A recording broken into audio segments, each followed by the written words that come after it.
na ukoma una tabia ya kutokufichwa. Mtu akiwa na ukoma hawezi kuuficha. Sasa kuna mambo machache hapa inasema Biblia.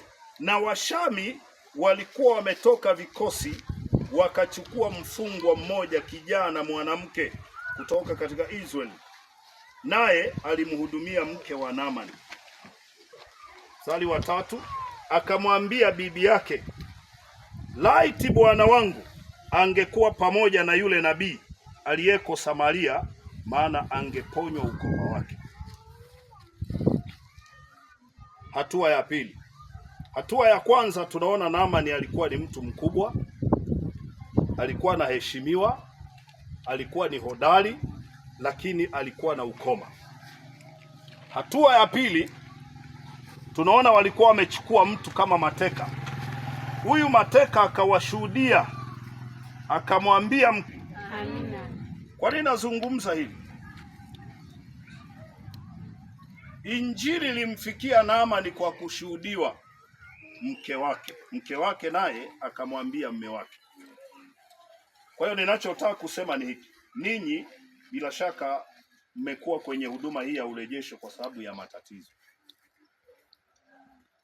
Hamjaja tu kwa sababu ya amani. Mmekuja kwa sababu ya matatizo.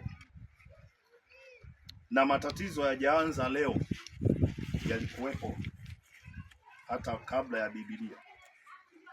Lakini kitu kimoja cha kujifunza ni hiki hapa. Naamani pamoja na ukubwa wake, pamoja na cheo ali Samaria, angeponywa ukoma wake. Mstari wa 3. Binti huyu ndo alikuwa anashuhudia, akamwambia bibi yake, laiti bwana wako, mume wako, huyu mtu mkubwa anayeheshimiwa kwenye taifa, angekuwa pamoja na yule nabii aliyeko Samaria, maana angeponywa ukoma wake. Mtu mmoja akaingia akamwambia bwana wake, akasema, yule kijana mwanamke aliyetoka katika nchi ya Israeli amesema hivi na hivi. Amesemaje? Amesema kwamba ungelikuwa pamoja, kuna nabii kule Samaria. Yuko nabii kule Samaria. Sasa ili upone lazima uende. Bwana Yesu asifiwe. Ili upone lazima ufanye nini? Lazima uende. Hatua ya kwenda ni Naamani wengi sana kwenye kijiji hiki. Wengine wako kwa waganga humo, wengine kwenye majumba, wengine wamekata tamaa. Tuliangalie neno hili. Akamwambia bibi yake, laiti bwana wangu, kwa Kiswahili kingine, laiti mme wako angekuwa pamoja na yule nabii aliyeko Katoro pale, angeponywa ukoma wake, angeponywa ugonjwa wake, angeponywa miguu yake, angeponywa homa yake, angeponywa sukari. Bwana Yesu asifiwe. Amina. Sasa maisha yako lazima awepo mtumishi aliyewekwa. Ndio utaratibu wa Mungu huo. Mungu anaweka watumishi kama alivyotuweka, na anatupa vipawa tofauti. Kuna kitu kiko hapa nataka niwaonyesheni ili muelewe. Mimi nina huduma ya kuponya watu.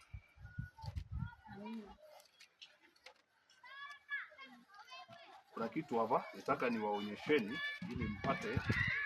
Sasa shida ni darasa langu la watu wazima halina daftari wala kalamu. Ni muhimu na nyie wenyewe bado mkiwa kwa Yesu ni vijana. Basi ndugu zangu, kwa habari ya karama za Roho sitaki mkose kufahamu. Mwajua ya kwamba mlipomba hakuna mtu anenaye katika Roho Mtakatifu kusema Yesu amelaniwa, wala hawezi mtu kunena Yesu ni Bwana isipokuwa katika Roho Mtakatifu. Basi pana tofauti za karama, bali Roho ni yeye yule.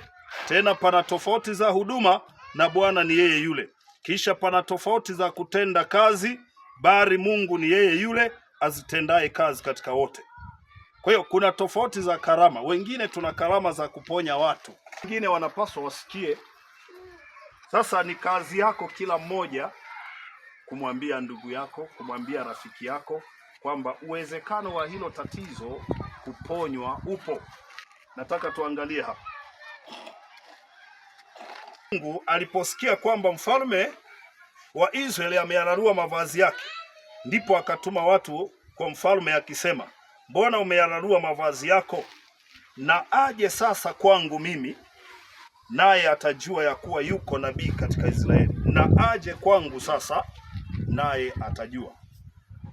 Kwa hiyo na nchi yake mpaka kwenye taifa la Israeli, lakini akafikia kwa mfalme. Alipofikia kwa mfalme, mfalme hakuwa na majibu. Alijua sasa hapa watu wanatuchokoza, mimi siwezi kuponya. Mbona huyu mtu amekuja na barua inasema kwamba sasa mtu huyo akifika mponye? Akasema mimi sasa naona hii ni vita, akachana nguo zake. Lakini nabii aliposikia akamwambia, mwambieni aje kwangu. Aje kwangu huyo Naamani, mwambieni aje kwangu, atajua kwamba. Kwa hiyo na ninyi lazima muamini. Sisi kuja hapa ni kwa rehema za Mungu tu. Mlipaswa ninyi ndio kuwa mnakuja. Amina. Na mara nyingi ndio hapo. Wapo watu wa Lulembela, wengine walishapanga kabisa, wako hapo kanisani. Kwa hiyo kuona tunakuja hivi ni kumshukuru Mungu.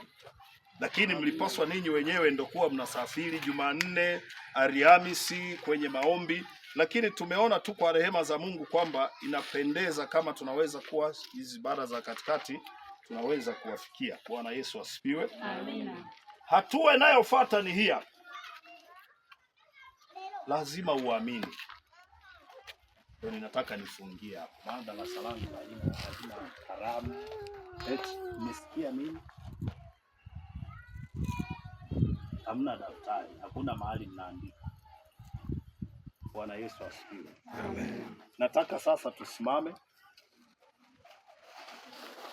Nilisema Jumapili tunakwenda kufanya maombi. Yaani hasa sasa hivi ndicho kitu kikubwa tunachodili nacho. Kupinga mabaya yote yaliyopangwa mwisho wa mwaka. Nimeona tufupishe hivi tuombe kwa sababu bado kuna kazi nyingine tena baada ya hii ibada. Bwana Yesu asifiwe. Amen. Nataka tukaombe kila mmoja, hata kama hujui kuomba. Yaani hivyo hivyo tu.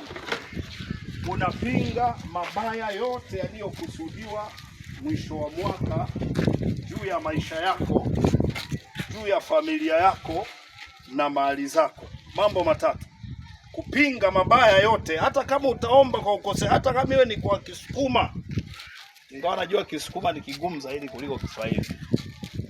Lakini ujitahidi kupinga mabaya yote yaliyokusudiwa tendeka.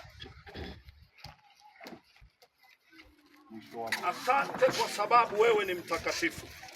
Asante kwa sababu wewe ni Ebeneza. Tumesimama tena hapa. Nimekuja nabii katika nchi hii kwa ajili ya watu wako, kwa ajili ya urithi wako, kuja kuyapinga kwa yeyote aliyepangiwa mabaya katika mwisho wa mwaka. Ninazuia kwa jina la Yesu mabaya yote yaliyoandaliwa, mabaya yote yaliyopangwa, ninazuia kuanzia sasa. Nazuia mabaya yote, nazuia mauti, nazuia magonjwa, nazuia kila ubaya katika kijiji hiki, nazuia laana kwenye kijiji hiki. Ninasimama nabii wa Bwana katika kijiji hiki, ninazuia mauti, ninazuia magonjwa, nazuia ushirikina, nazuia uchawi, nazuia uganga, nazuia laana, nazuia mabaya yote kwa jina la Yesu. Kukawe na nguvu, kukawe na baraka, kukawe na amani, kukawe na mabadiliko kuanzia leo. Tarehe 9 ninazuia mabaya, tarehe 9 nazuia uchawi, tarehe 9 nazuia mapepo, ninazuia kila ubaya, kila ubaya uliopangwa, kila ubaya uliokusudiwa, kila ubaya uliotengenezwa, kila ubaya ubaya ulioandaliwa usifanikiwe kwa jina la Yesu. Nazuia kila kitu kibaya, nazuia maradhi yote, nazuia mauti, nazuia ajali, nazuia kila ugonjwa, kila tatizo lisifanyike kwa jina la Yesu. Naweza, ninaamini Yesu nakwenda kutenda maajabu. Pokea sifa na utukufu. Wewe ni Mungu usiyebadilika. Ninaliweka anga hili kinyume na kila giza.